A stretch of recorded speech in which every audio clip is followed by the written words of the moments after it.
Hello दोस्तों, आज मैं आपके लिए लेकर आई हूँ बहुत सुंदर सीख देने वाली छोटी सी कहानी। फोन की घंटी तो सुनी मगर आलस की वजह से कंबल में ही लेटी रही। उसके पति सुमित को आखिर उठना ही पड़ा। दूसरे कमरे में पड़े फोन की घंटी बजती ही जा रही थी। इतनी सुबह कौन हो सकता है जो सोने भी नहीं देता। इसी चिड़चिड़ाहट में बड़बड़ाते हुए उसने फोन उठाया। हेलो, कौन? तभी दूसरी तरफ से आवाज सुन सारी नींद खुल गई। नमस्ते पापा। बेटा, बहुत दिनों से तुम्हें मिले नहीं, सो हम दोनों 10 बजे वाली गाड़ी से आ रहे हैं। दोपहर का खाना साथ में खाकर हम 5 बजे की गाड़ी से वापस लौट जाएंगे। ठीक है, सुमित ने कहा। हाँ पापा, मैं स्टेशन पर आपको लेने आ जाऊंगा। फोन रखकर वापस कमरे में आकर उसने पूजा को बताया कि मम्मी पापा 12 बजे की गाड़ी से आ रहे हैं और दोपहर का खाना हमारे साथ ही खाएंगे। कंबल में घुसी पूजा का पारा एकदम 7वें आसमान पर चढ़ गया। कोई इतवार को भी सोने नहीं देता, अब सबके लिए खाना बनाओ। पूरी नौकरानी बना दिया है। वो गुस्से से उठी और बाथरूम में घुस गई। सुमित हक्का बक्का हो उसे देखता ही रह गया। जब वो बाहर आई तो सुमित ने पूछा, क्या बनाओगी?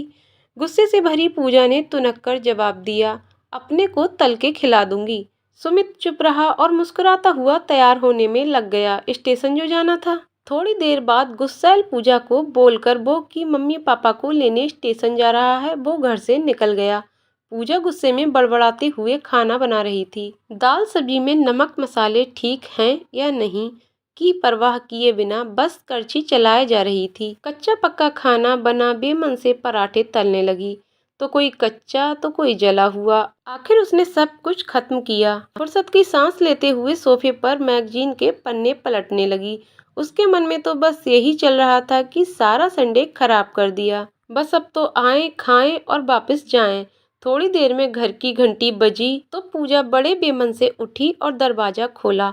दरवाजा खुलते ही उसकी आंखें हैरानी से फटी की फटी रह गईं और मुंह से एक शब्द भी नहीं निकल सका। सामने सुमित के नहीं, उसके अपने मम्मी पापा खड़े थे, जिन्हें सुमित स्टेशन से लाया था। मम्मी ने आगे बढ़कर उसे झिंझोड़ा। अरे क्या हुआ? पूजा इतनी हैरान परेशान क्यों लग रही है? क्या सुमित ने बताया नहीं कि हम आ रहे हैं? जैसे मानो पूजा की नींद टूटी हो। नहीं मम्मी, इन्होंने तो बताया था, पर चलो आप अंदर तो आओ। सुमित तो अपनी मुस्कुराहट रोक नहीं पा रहा था। कुछ देर इधर उधर की बातें करने में बीत गया। थोड़ी देर बाद पापा ने कहा, पूजा गप्पे ही मारती रहोगी या कुछ खिलाओगी भी? ये सुन पूजा को मानो सांप सूंघ गया हो। क्या करती बेचारी को अपने ही हाथ से बनाए अधपके और जले हुए खाने को परोसना पड़ा। मम्मी पापा खाना तो खा रहे थे मगर उनकी आंखों में एक प्रश्न था जिसका वो जवाब ढूंढ रहे थे। आखिर इतना स्वादिष्ट खाना बनाने वाली उनकी बेटी आज उन्हें कैसा खाना खिला रही है? पूजा अपराध बोध सी मुंह नीचे किए बैठी खाना खा रही थी। मम्मी पापा से आंख मिलाने की उसकी हिम्मत नहीं हो पा रही थी। खाना खत्म कर सब ड्राइंग रूम में आ बैठे।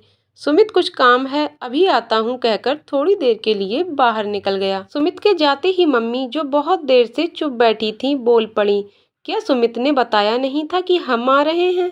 तो अचानक पूजा के मुंह से निकल गया, उसने सिर्फ ये कहा था कि मम्मी पापा लंच पर आ रहे हैं। फिर क्या था? पूजा की मम्मी को समझते देर नहीं लगी कि ये क्या मामला है। बहुत दुखी मन से उन्होंने पूजा को समझाया, बेटी, हम हो या उसके मम्मी पापा, तुम्हें तो बराबर सम्मान करना चाहिए।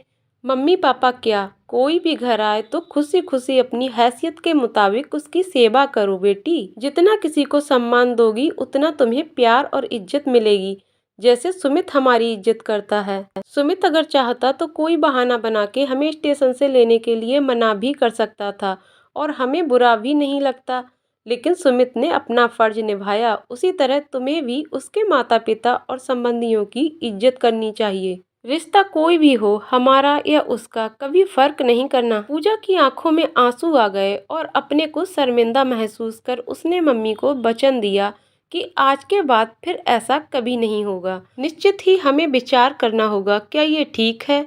क्या ये घटना 10 से 8 घरों में नहीं होती है? रिश्तों में अपना पराया कैसा, रिश्ते निभाने से ही निभते हैं। हम ही अपने बड़े बुजुर्गों माता पिता का सम्मान नहीं करेंगे तो हमारा सम्मान कौन करेगा?